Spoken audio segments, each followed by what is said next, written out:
எனக்கு மிகவும் அன்பான நண்பு சகோதர சகோதரிகளை ஒவ்வொருவரையும் பார்ப்பது அதிக மகிழ்ச்சி அடைகிறேன். மாறாத கர்த்தர் நாள் முழுவதும் உங்களை ஆச்சரியமாய் மேன்மையாய் நடத்தி உயர்ந்த ஸ்தானத்தில் நடக்கச் செய்வாராக. கர்த்தர் நாளை நமக்கு ஆசீர்வாதமாக்கி தரும்படிக்கு கர்த்தர் நமக்கு கொடுத்திருக்கிற வார்த்தை என்ன என்று பார்ப்போம். அது 1 ராஜாக்கள் 3:9 சொல்கிறது, ஞானமுள்ள இருதயத்தை தந்தருளும். இந்த சாலமோன் கர்த்தரிடத்தில் கேட்ட காரியம் என்ன தெரியுமா? ஞானமுள்ள இருதயத்தை எனக்கு தாரும் என்று சொல்லி கர்த்தரிடத்தில் சாலமோன் ஞானத்தை விரும்பி கேட்கிறான். இன்றைக்கு நீங்களும் நானுமா இருந்ததா என்ன காரியத்தை கேட்டிருப்போம்? எனக்கு அதை தாரும், இதை தாரும், காரை தாரும், பங்களா தாரும், எந்த கவலை இல்லாத வாழ்க்கை தாரும் என்று சொல்லி நாம் கர்த்தரிடத்தில் இஷ்டத்திற்கு ஏதேதோ கேட்டிருப்போம்.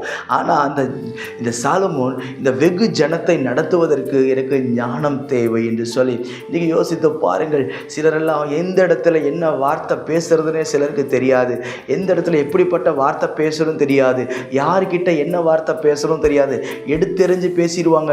அதுக்கு பிறகு யோசிப்பாங்க, ஐயோ நான் முட்டாள்தனமான காரியம் பண்ணிட்டேன், ஐயோ நான் தெரியாமல் பேசிட்டேன், ஐயோ நான் யோசிக்காமல் பேசிட்டேன், நான் சும்மா விளையாட்டுக்கு சொன்னேன்னு சொல்லி பல காரியங்களை பேசி தன்னை சமாளித்துக் கொள்வார்கள். அதல்ல வாழ்க்கை. ஆண்டவர் சொல்லுகிறார் என்ன தெரியுமா? நன்றாய் கவனியுங்கள். ஆண்டவர் எதிர்பார்க்கிற ஒரு காரியம், நம்முடைய வாயின் வார்த்தைகள் மிகவும் ஞானமுள்ளதாக இருக்க வேண்டும், மிகவும் ஜாக்கிரதையாக இருக்க வேண்டும். இந்த ஞானமுள்ள இருதயம் உங்களுக்கு இருக்க வேண்டும். ஞானமான வார்த்தை உங்கள் வாயில் வரும்பொழுது என்ன ஆசீர்வாதம் கிடைக்கும் என்று வேதம் சொல்லுகிறது. 1 ராஜாக்கள் 3:28 சொல்லுகிறது, தேவன் அருளின ஞானம் ராஜாவுக்கு உண்டென்று கண்டு அவனுக்கு பயந்தார்களாம். அந்த ஞானம் அவனுடைய இருதயத்தில் இருக்கிறது, வாயில் இருக்கிறது சொல்லி ஜனங்கள் பார்த்து பயந்தார்கள். இன்றைக்கு நீங்கள் ஞானத்தோடு பேசும்போது, ஞானமாய் நடந்து கொள்ளும் பொழுது என்ன நடக்கிறது தெரியுமா? உங்களை பார்த்து அநேகர் பயப்படுவார்கள். வேதம் சொல்லுகிறது, பேசாதிருந்தால் மூடனும் ஞானவான் எனப்படுவானாம். இன்றைக்கு நாம் அநேக காரியத்தில் வளன்னு சிலரெல்லாம் பேசிக்கிட்டே இருப்பான். ஒரு மீனிங்லெஸ்ஸான டாக்காக இருக்கும், தேவையே இல்லாத மேட்டர். இன்னொருத்தருக்கு வேறு சிலர் என்ன பேசுவாங்க தெரியும்? மற்றவர்களை காயப்படுத்தி பேசுவது, தானோ பெரிய யோகியம் போல மற்றவர்களை காயப்படுத்தி பேசுவது, சிலருக்கு வேறு விதமாய் பேசுவது, மற்றவர்களை அற்பமாகவே நினைத்து பேசுவது. அதல்ல வாழ்க்கை. கர்த்தர் சொல்லுகிறார் என்ன? நீ ஞானமாய் பேசும் பொழுது உன்னை பார்த்து ஜனங்கள் பயப்படுவார்கள், உன் வார்த்தைக்கு ஒரு பயம் உண்டாகும், உன்னை பார்த்து நடுங்கி நிற்பார்கள். இந்த ஆசீர்வாதங்கள் எல்லாம் யாருக்கு கர்த்தர் ஞானத்தை தருகிறாரோ அவர்களுக்கே உதித்தானது. இன்றைக்கு கர்த்தருடைய ஞானத்தை கேளுங்க. ஆண்டவரே, நான் புத்தீனமான காரியம் செஞ்சிடக்கூடாது, அப்பா ஒரு தப்பான காரியம் செஞ்சிடக்கூடாது, தவறு எந்த தேவையில்லாத வார்த்தைகளை பேசிடக்கூடாது, நான் ஜாக்கிரதையாய் நடந்து கொள்ள கிருபை தாரும் என்று சொல்லி கர்த்தருடைய பாதத்தை இறுக பிடித்து நாம் ஜெபிப்போம்.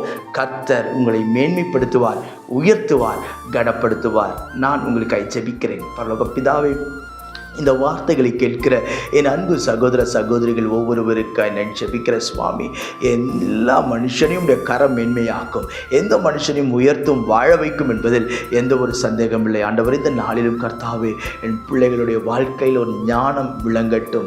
ஆண்டவரை மதீனமான காரியங்களை தூரப்படுத்துவீராக.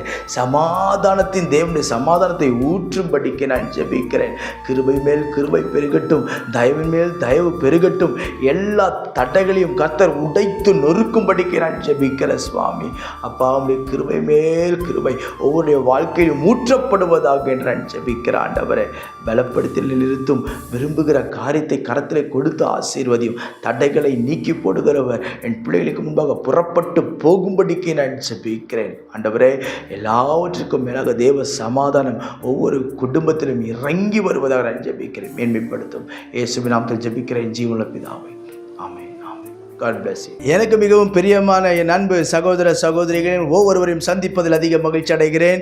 வெகு நாள் காத்திருப்பு இருதயத்தை இளைக்க பண்ணும், விரும்பினது வரும்பொழுதோ ஜீவ விருட்சம் போல் இருக்கும் என்று கர்த்தருடைய வார்த்தை சொல்லுகிறது.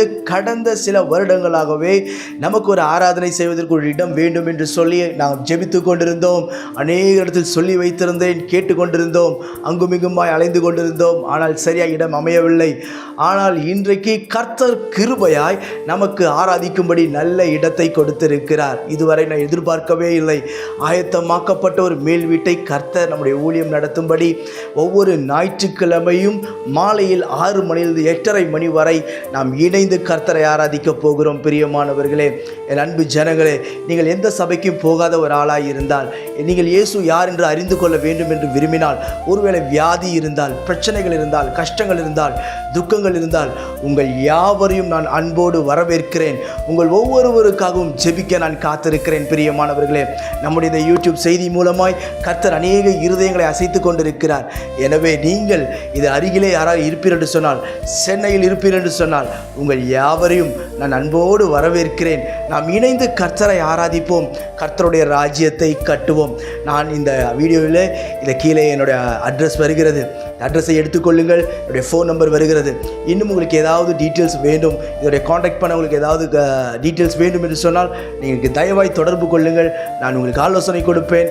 நிச்சயம் நாம் சேர்ந்து கர்த்தரை ஆராதிப்போம், அவரை உயர்த்துவோம், கனப்படுத்துவோம். உங்கள் ஒவ்வொருவரையும் என்னுடைய தனிப்பட்ட விதத்தில் நான் அன்போடு வரவேற்கிறேன். God bless you.